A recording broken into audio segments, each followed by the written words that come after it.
Confesiones, que por cierto nos va a decir por qué puso usted ese título de Confesiones en lugar de El monje Mirandala.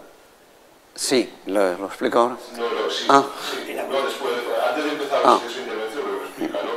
Y después también tiene, yo como, bueno, decirle que esos libros por ejemplo, el de Confesiones, pues un libro de cabecera para muchos musulmanes españoles que no conocen el árabe, entonces no tienen más posibilidad de acceder a temas y a pensamiento y a doctrinas islámicas que a través de lo que traducen precisamente los arabistas, aun en el caso en que no sean musulmanes, como en el caso del profesor Tornero.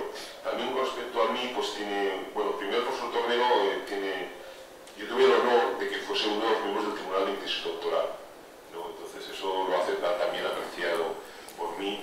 Y también es apreciado por otra parte, como es también el profesor Martín Albola, por los motivos que ya he dicho antes, en particular por ser uno de los artífices de esta universidad donde yo soy profesor.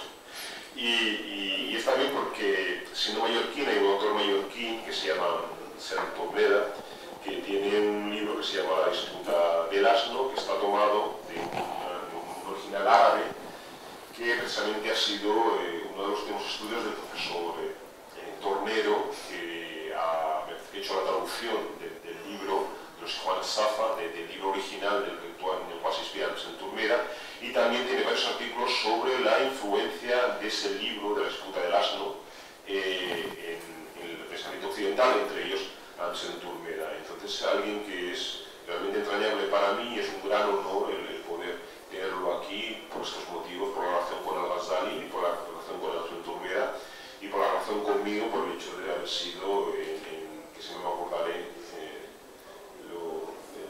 precisamente algunas de las observaciones que me hizo en su momento en la tesis doctoral, la discusión y la defensa de la tesis doctoral, pues aún siguen presentes y después, si tengo ocasión, se la voy a recordar durante el encuentro que vamos a tener después de este año, ¿no? Y entonces, sin más, pues paso a que nos hable precisamente de la influencia y de cómo se difundió el pensamiento de Al-Ghazali, sobre todo aquí en este lugar donde estamos, que es Al-Ándalus. Muchas gracias, señor.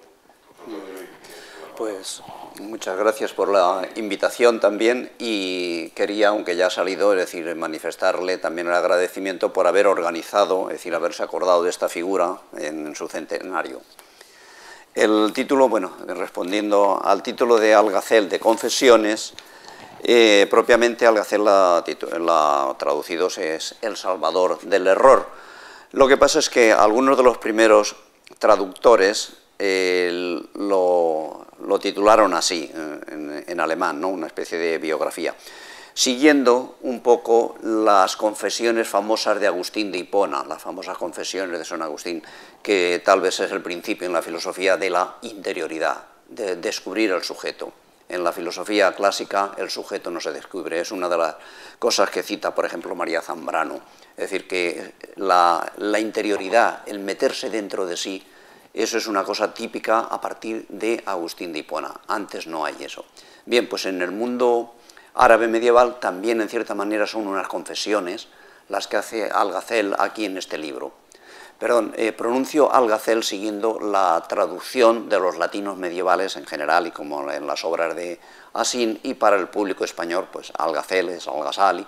Entonces, Al-Ghazal es como lo pone Asín, y yo he seguido un poco también ese nombre, ¿no? Bien, pues esta es la razón del título de Confesiones, un poco en la línea de Agustín de Hipona, las famosas confesiones, ¿no? Y ahí en el prólogo creo que lo digo.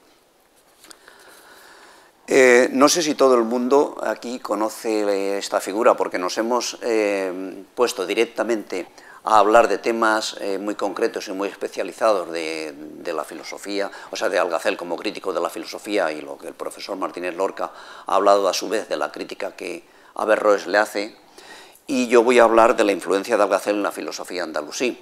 Entonces, en breves minutos, por si alguien no lo tiene, simplemente decir que Al-Ghazal nace en el siglo XI, mediados del siglo XI, y muere en el año 1111, principios del XII. Al-Ghazal es iraní y parece que nace en una familia con una cierta tradición intelectual, y él y su hermano son dedicados a estudiar desde un principio. ¿Por qué está Al-Ghazal interesado, bueno, pues como hombre inteligente, por qué sabe tanto de filosofía y demás? Pues para eso hay que situar un poco lo que es la cultura árabe en la época del siglo XI. O sea que tenemos que en el mundo árabe, cuando se extienden por todo Oriente Medio y pues se extienden por Irán y hasta el Andalus, etc., ocupan una zona que había sido ya, sobre todo la parte de Oriente Medio, muy helenizada, o sea, una zona que estaba muy en contacto con el pensamiento griego. Ahí son los persas los que traducen y tienen una gran tradición cultural en que mantienen el pensamiento griego, lo mantienen y lo traducen. Entonces a eso vienen los árabes y cuando ocupan todas estas zonas y se islamiza toda esta parte, etcétera, entonces viene el gran milagro árabe, que los árabes se salen del desierto, es decir, son gente que solo tiene pues, el desierto, la lengua árabe y el Corán, que aparece con ellos. El Corán, el primer testimonio en que la primera vez se pone el árabe por escrito.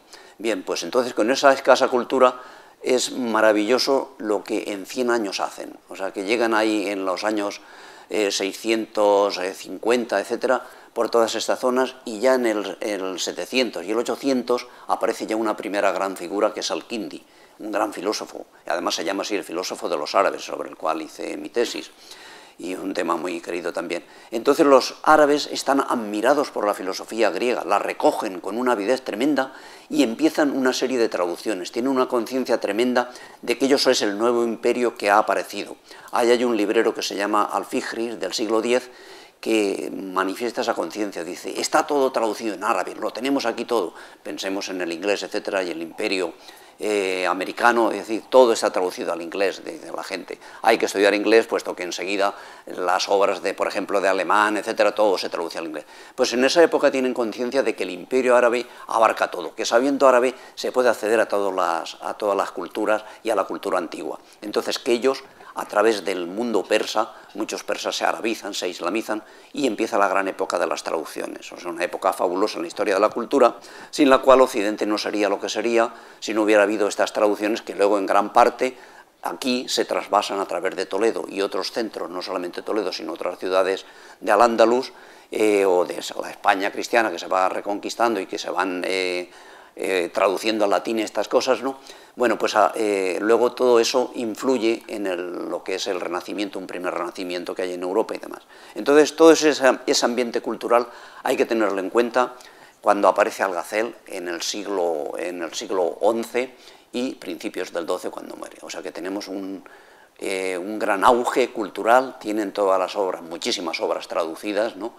Y sobre todo del griego, también del persa, incluso de obras hindúes, de matemáticas, etcétera, y que están abiertos a la gran ciencia griega, no solamente a la filosofía, sino a las ciencias. Y hay figuras ahí que todas conviven. Está Al-Razi, que es otro gran filósofo y también historiador médico,